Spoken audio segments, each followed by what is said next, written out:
We can probably get started. I am very happy to introduce John Zornig. John is the manager of UQX. He's been with UQX since the University of Queensland first joined edX in 2013. John is passionate about education and interested in disrupting the university. Change begins at home.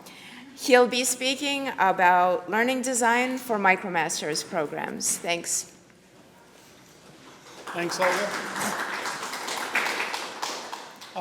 I just want to let you know a couple of things. It is 3:45 a.m. for me, so it may be slightly flat.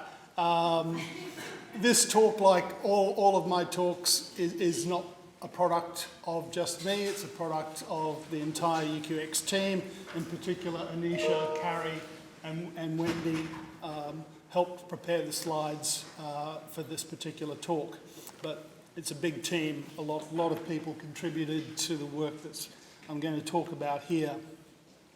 UQX, as Olga said, UQ joined edX in 2013. We've got about 60 MOOCs on edX.org, approaching 3 million enrolments. But we have 4 Micromasters programs. We're one of the university partners in the first round of Micromasters that were announced with our Leadership in Global Development Micromasters, and we've since completed another 3. So these 4 programs are now all complete. They've been fully developed and they're all running now. Or they've all run through to completion at least once. So what is a Micromasters program? When we started Micromasters, we wanted to try and make sure that this new credential had a set meaning for the university as far as what it contained academically. So we have a degree, an award degree called a graduate certificate, which is typically 1 semester full-time study at postgraduate level. It can be seen as an early exit point from master's programs. And so we kind of took the requirements for a graduate certificate and translated them into this new online space for the Micromasters credential. So these programs each serve a very similar role to a graduate certificate in the master's programs they feed into. However, unlike a graduate certificate, which is just 4 courses, the Micromasters, we structured each of them as 4 courses which contain the content, plus a capstone assessment course, which just contained the instructor-marked high-stakes assessment for the entire program. So each course has assessment, but it's typically automated assessment or peer-assessed assessment, and the capstone contains the staff-graded and other forms of assessment, proctored exams and so forth, but no additional content per se. So learners must verify and pass the 4 courses before they can gain entry to the capstone assessment course. We either rerun the courses regularly or the courses are offered for the whole year self-paced. So currently 1 program's running in an instructor-led mode and the other programs are running in self-paced mode. And then the capstone is typically offered about 3 or 4 times in the year for the students that have reached the point of passing all of the 4 courses.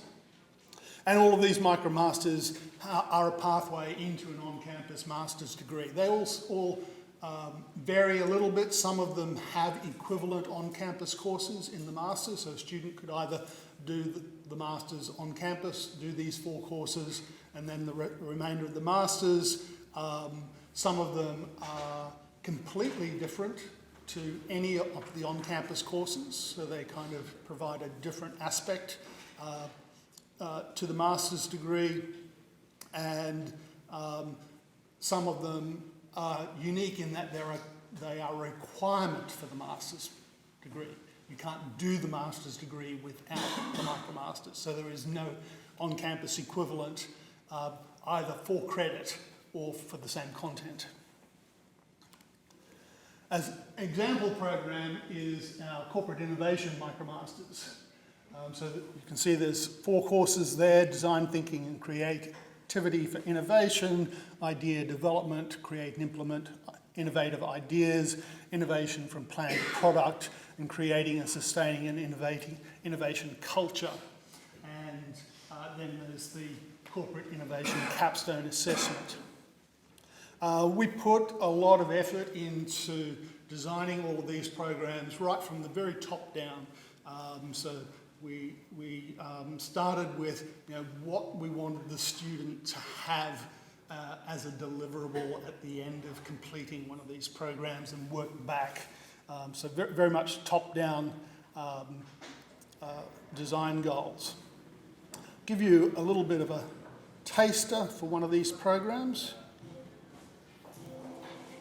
In a rapidly changing world, business sustainability and growth depends directly on the ability to innovate and... Sorry, I will have to see if this works.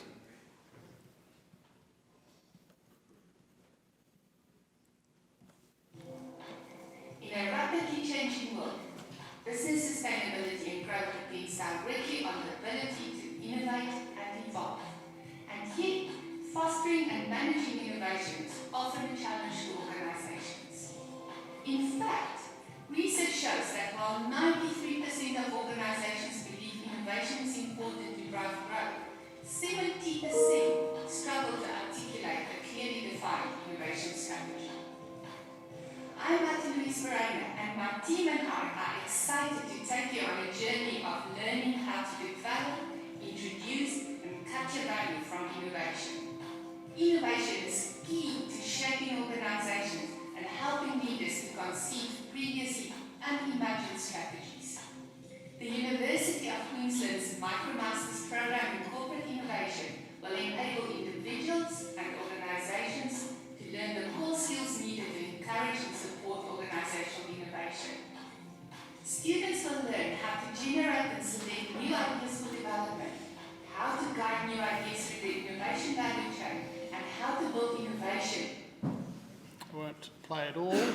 It gives you a little bit of an idea of the sort of design thinking we put in right from the very beginning as to what the look of the program is going to be, clear messaging for what the students are going to get out of the program. These are postgraduate level programs, so in Australia we have a higher education quality framework that all higher education award degrees have to meet for different levels of degrees. And because we targeted kind of equivalence to a graduate certificate for these programs, we have to meet those quality levels for the types of learning that we put into these Micromasters. So these are some of the learning design principles that we're working with and trying to include in all of these programs. Things like critical thinking and reflection, scaffolded tasks, scenario-based learning, authentic assessment, and so forth. We try to have kept a structural consistency across all the programs. So even though the programs may have some differences in how we run them, self-paced versus instructor-paced, to some extent that's a bit of experimentation to find out what works best with the particular cohort of students that we have in these programs. But here you can see the structure of 2 courses, and you can see that the structure is basically identical. Same number of modules, evaluations like mid-course assessments, course evaluations, end-of-course assessments, all in the same places. So a student who's done one course in the program, when they move on to the next one, everything's very familiar to them. They understand what's required of them. We've made it, whereas our on-campus courses are 12 weeks, that's our standard semester, we've made the MOOCs all 10-week modules, 10 content modules. Typically, we run the course, if it's in a paced mode, for about 12 weeks, so that students have some additional time for completing their assessment tasks. But there's 10 modules of content in each of the courses. And then when you go down to the module level, again, we have a very consistent framework for the structure of each module. It does vary a little bit. We haven't stuck to every module has to have the same number of hours of engagement. We let the topic dictate. So some modules might require a student to do 15 hours of work in a week. Other modules might require a student to do 7 hours of work in a week. Whereas an on-campus course tends to shoehorn everything into the same number of hours each week, with the online, we've kind of let it be a bit more flexible. We also have tried to have a variety of content types, especially in video. We have a fantastic video team. So as you'll see in the top left, our kind of in-studio style recordings. We typically, for every course, have a standard backdrop. They're all recorded in pretty high quality. Everything's scripted and designed up front, so we put a lot of work in before going into studio. But then we mix it up with a lot of interviews, industry experts, corporate examples, use cases and so forth, case studies. And then across all of our courses, we have a lot of scenarios, dramatization of different aspects. Often we use professional actors, often we use our own staff. So I can see 2 or 3 of my staff in one of those videos. And we find these sorts of videos get students really engaged. They kind of make a connection to the content much more easily. Another learning design principle is critical thinking and reflection. So this is one of the things we've started doing a lot more in our on-campus courses as well, is getting students to actually have a reflective writing task every week. And so we've built a tool, an online tool, that makes this really easy in the MOOCs. So students get a prompt about what they need to try and cover in their reflection. They create their journal entry, and at the end of the course they can download all of their entries as a PDF document, nicely structured. When they submit their entry, they get a word cloud, so they can start to kind of get a feel for what's important, what they've felt is important in that week. We do a lot of scaffolded tasks, so you don't see many just big text boxes where a student's asked to write an answer. We break the task up into structured components, and so students work their way through the structured components, and then they can download a PDF. So they get a beautifully structured document, and so if they're submitting that for a peer-reviewed assessment, the students who are reviewing other students' assessments get them all in the same format. It makes it much easier for them to apply the rubrics and to give feedback when they're not struggling with totally different formatting from every other student. And the students don't obsess about things like formatting and so forth that I see them doing in on-campus courses a lot. As I said, scenario-based learning, We've used it very extensively. Admittedly, this is a fairly costly thing to add into a course, but we're thinking that we're designing these courses to have a good lifespan, and typically we're reusing a lot of this content in on-campus courses as well. Social constructivist activities. So there are a few kind of social constructivist things in the edX platform, like polls and word clouds, but we've developed a number of tools that extend beyond these simple interactions that students can have with their peers. This tool is an LTI tool that's based on survey.js. One of the things that caused us to develop this is we had requirements for dimensional surveys. These are surveys where each question has relationships to different aspects, and what you're wanting to do is get the accumulation of these different aspects across a body of questions. You might have seen it in some sorts of psychological assessment type quizzes. So survey.js makes building these things really simple. And so for instance, here's one, a motivation survey, and these are the dimensions, and this is the sort of output that the student gets after they've answered the quiz. They get to see their score for each of the dimensions, like extrinsic regulation and identified regulation, and then a comparison of their score versus the rest of the cohort. And all of this is done by the survey.js tool. So you can build very sophisticated, engaging activities. Workbooks are another activity that the survey.js allows you to build very easily.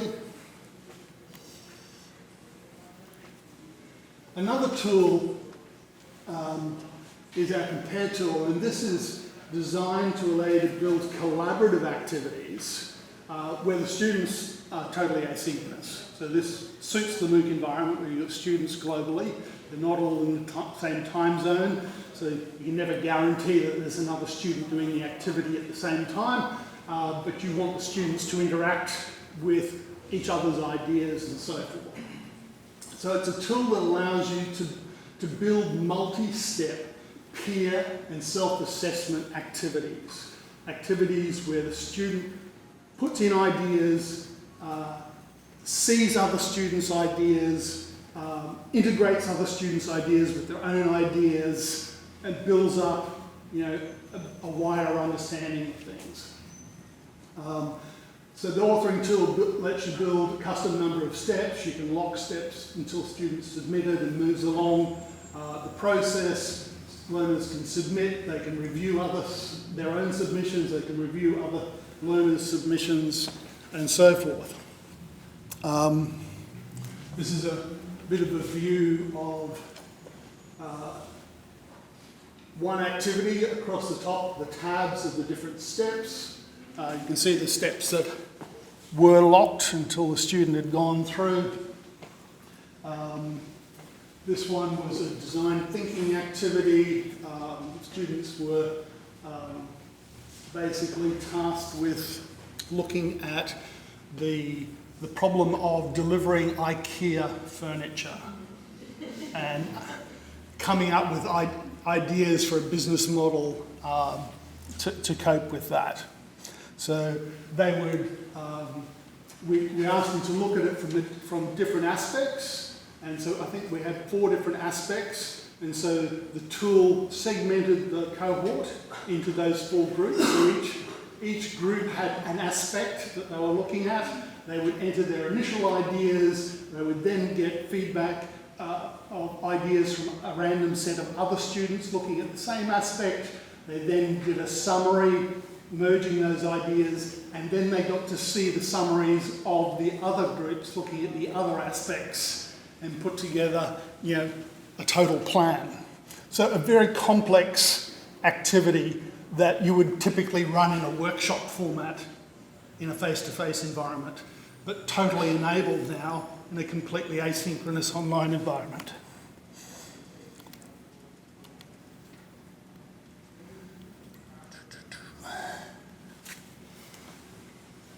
Authentic assessment.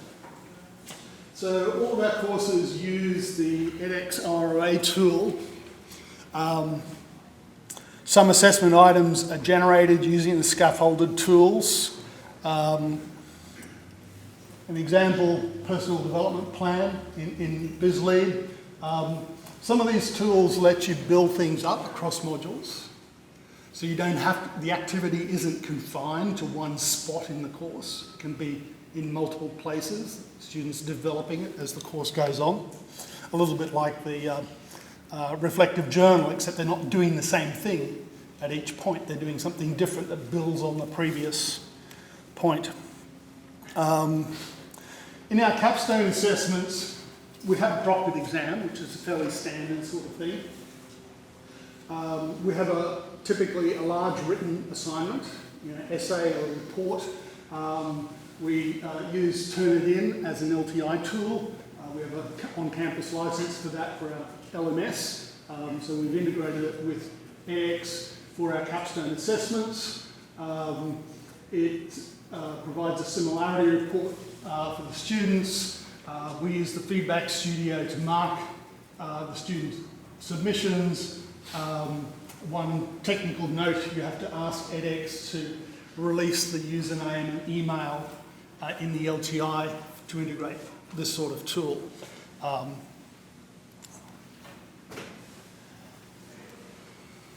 Some of the other tools that we've developed ourselves specifically for these capstone assessments, because we want to have a very rich suite of assessments at that capstone level. We have a video upload tool, so students can be asked to prepare a video on a topic and upload it. We have an audio interview tool. So this is basically an online Viva exam where the students are presented with a question, they have 60 seconds to respond, the audio is recorded, their image is taken every 5 seconds or something like that with their webcam, and the academic gets to review the interview at the end. We built a 360-degree feedback tool for one of the courses. This is what the video upload tool looks like. We did find this still quite challenging for students that were in remote countries that didn't have very high bandwidth, but at least it gave them the progress bar so they could see how their upload is going. Even if it took 15 minutes to upload their video, eventually they could get there.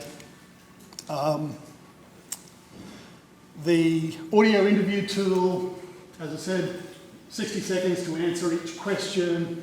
The instructor gets a nice interface to review the student's submission for the exam. One of the reasons we built that was initially, some of the team said, well, we want to actually do a Skype interview with every student in the capstone. We thought, well, that's fine if we've got 10 students in the capstone. If we've got 100 students in the capstone, it very quickly becomes something you can't do. So our first effort was to have the video upload tool, so students could prepare a video where they had to appear and talk about their research report or whatever their big assignment was, something like that. But with the Viva test, I think we get a much more authentic experience. The 360-degree feedback tool, has anyone not done a 360 assessment? This is an assessment where you get a group of your peers and you basically survey them all about yourself and then integrate their feedback into your own development plan. So this is part of one of our leadership courses. So we built the tool to allow them to automatically email the people that they'd selected for their 360 and to do their plan and so forth. Am I going for time?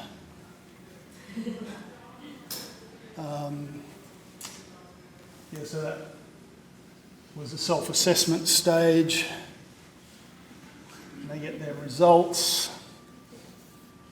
I think our tool's much better than the one that I had to do when I did a leadership course at the university myself. So that's our 4 Micromasters programs and a bit of the sorts of things that we're trying to do to maintain a very high level of academic integrity and quality at the assessment and interactive nature for these courses. So I will take questions now. Just hold on.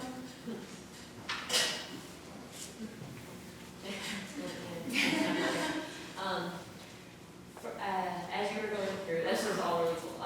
As you were going through, I put my learner hat on, and I know you had mentioned for the courses, some weeks it could be 7 hours of work, some weeks it could be 15.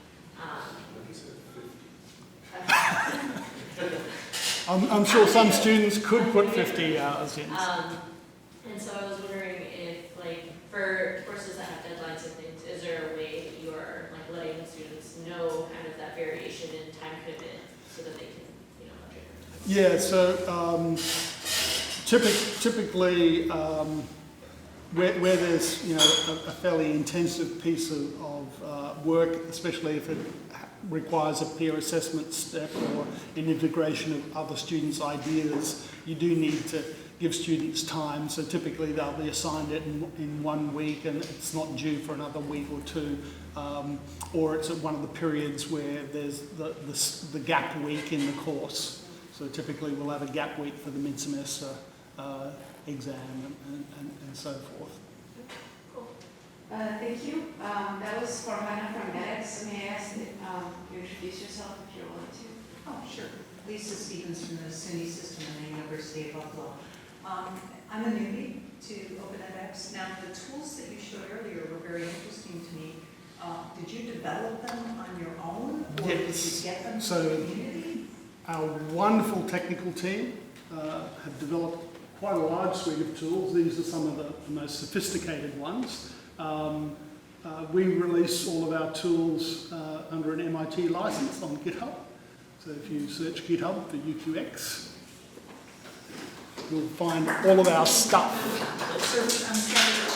UQX. Yeah, I think it's actually called UQX. Hello.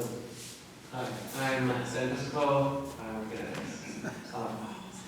I love the audio interview tool that you showed, and you did mention that there are certain parts of the world that have some trouble uploading their content. But I imagine that file size is certainly smaller than a full video. Did you find the failure rate to be sort of acceptable? I don't think we've had a failure on the audio interview tool yet. Okay, So that's the reason we went with that, because we'd had the experience with the video upload, so we thought there's no way we're going to be able to do a kind of video test where they've got 60 seconds to respond to 10 questions. That kind of builds up to a pretty big video very quickly. So going with audio and just the occasional headshot with the camera gives the same experience. The academic can be much more assured that it's the student that's responding. They can kind of see whether they're really struggling and stuff like that. So I think it's much more authentic. Jeff with edX also. I'm curious if you experimented with automated transcription with those uploaded videos. It seems like it takes a lot of time to get through it, and some people read faster and watch it. As a TA, I want transcripts. Yeah, we've restricted these particular things like the the audio exams and the video upload to the capstones. So, you know, we have the smallest cohort in the capstone. It's not like they're in the content MOOCs. So we've tried to keep the content MOOCs to stuff that's pretty much automated. You know, where we have peer-reviewed assessments in the standard MOOCs, we will often have a TA helping the process along, especially if it's a self-paced course, because you may not have enough submissions at a particular time for a student to move on and get their results. So we do kind of handhold that process a little bit in some courses. But these particular tools were designed for the capstone. Are there other audience questions?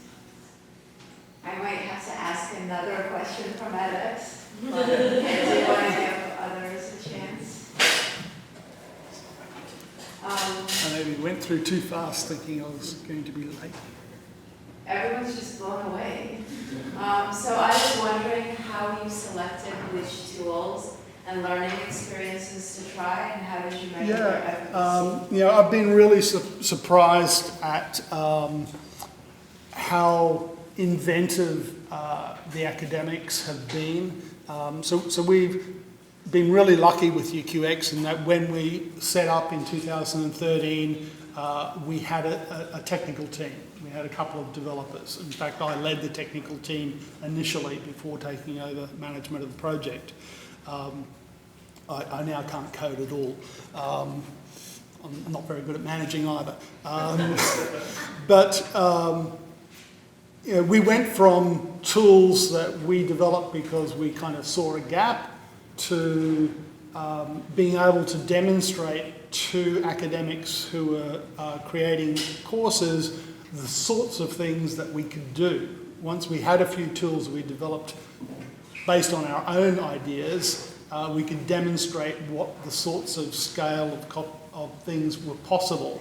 And typically what I would do is, for any new course, they could have one thing, totally blue sky, that we would try and do for them.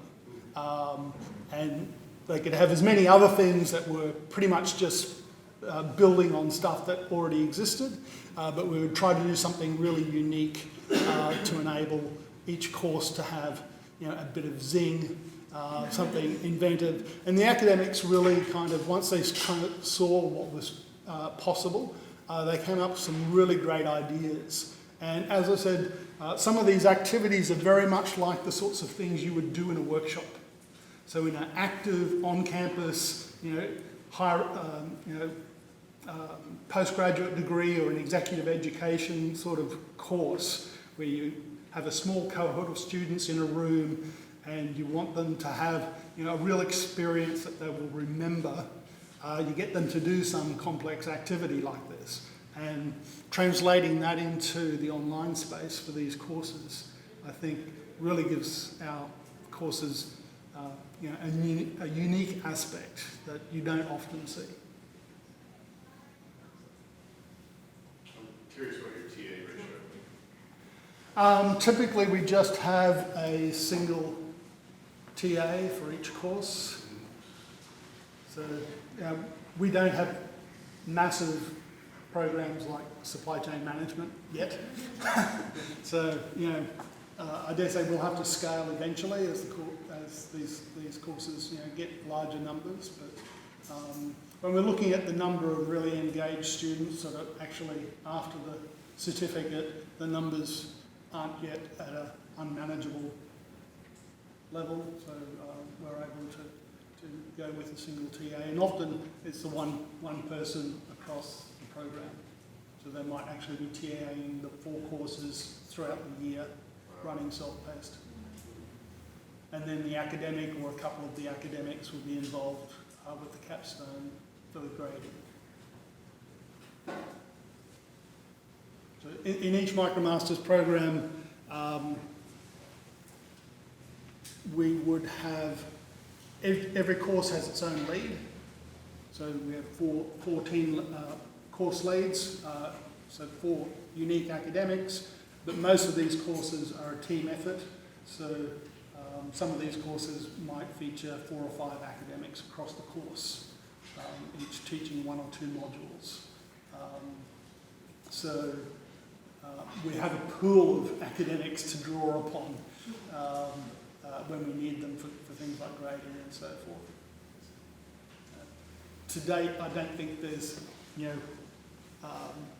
the provisioning of running a Micromasters isn't yet kind of as official or integrated into university workloads as a master's degree or something like that yet. But we'll probably have to surmount that at some point. So what the academics get in return for their engagement in a Micromasters can vary depending upon what school they're in and things like this. Hi John, I'm Shelley Hi, from Shelley. edX. I'm curious in any of your programs if you have had trouble working with several faculty members to try to achieve the consistency in a program. No, I think because the production process has been so collaborative, we have design meetings, we have weekly production meetings with the team on each course, and then we have a kind of Micromasters leadership meeting, probably fortnightly or monthly, with the lead academic and myself and the project manager. Everyone's pretty much on the same page. By the time we get to the end, everyone knows what the program's about and how it runs and so forth. So I'm very pleased with these programs.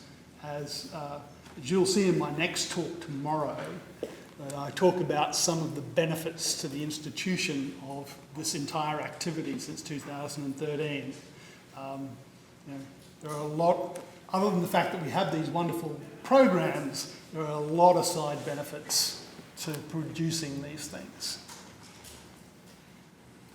Hi John, quick question for you. Yes, Paul Paul. Walsh from USMX. Have you thought about whether you would want any of these Micromasters to be self-paced rather than instructor-led? And then a second question, what would lead you to sunset any of these Micromasters after the 3 years that you're kind of somewhat obligated to run them? At the moment, we're running 3 of these programs as self-paced and 1 as paced. And we're still undecided as to which mode is going to work best long term, because we're still fairly early days on all of these programs. We had one instance with our first program, Leadership in Global Development, where one of the 4 content courses we relied heavily on some third-party content, and now we're having to migrate away from that content, so effectively we have to redevelop one of the courses entirely. So we expect these programs will have some long-term maintenance to keep them relevant and up to date. I think the fact that these programs are already being reused, both of the business programs, business leadership and corporate innovation, have been mined for creating executive education courses. I think at least one of the corporate innovation courses is going to be fairly heavily mined for one of our upcoming master's courses.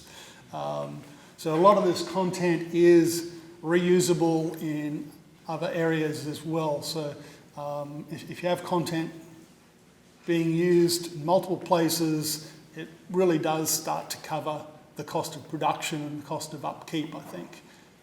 Especially if it's high quality. The university wants to maintain, you wouldn't want to put half of this really high quality content with other content that wasn't as well designed. So I think there's a good reason to keep it as is. Yeah.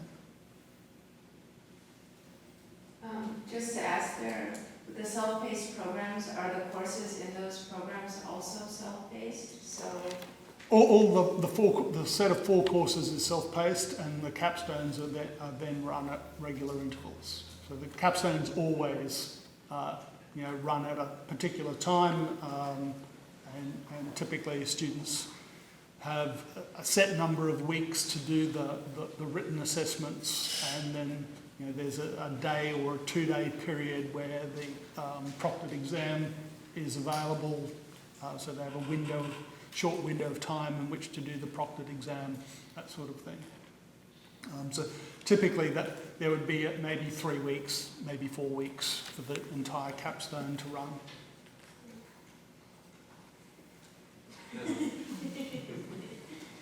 Welcome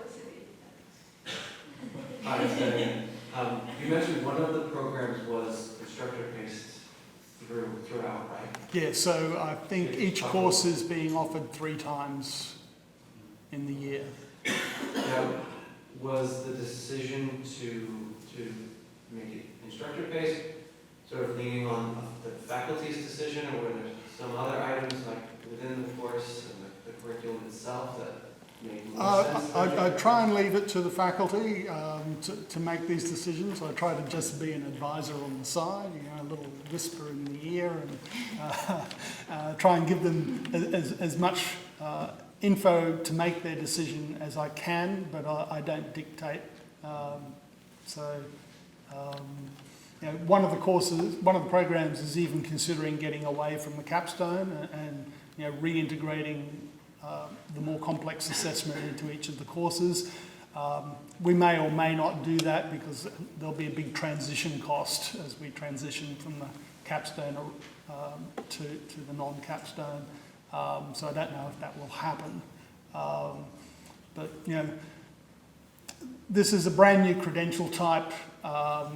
It's a brand new cohort. UQ is not a traditional online university. We only have a very small number of programs that are offered in the online mode, and typically most of those I think are in kind of health services, health sciences, where there's some sort of clinical on campus, but the rest of it they do while they're in practice in a hospital or elsewhere. So we're learning a lot. There are universities that have offered online degrees for decades, and so we're starting with a very low base of knowledge and trying to set a very high standard of academic quality. So we're trying to learn as much as we can, as quickly as possible. Thank you so much, John. I think we have time for one more question, or folks can find John during the break.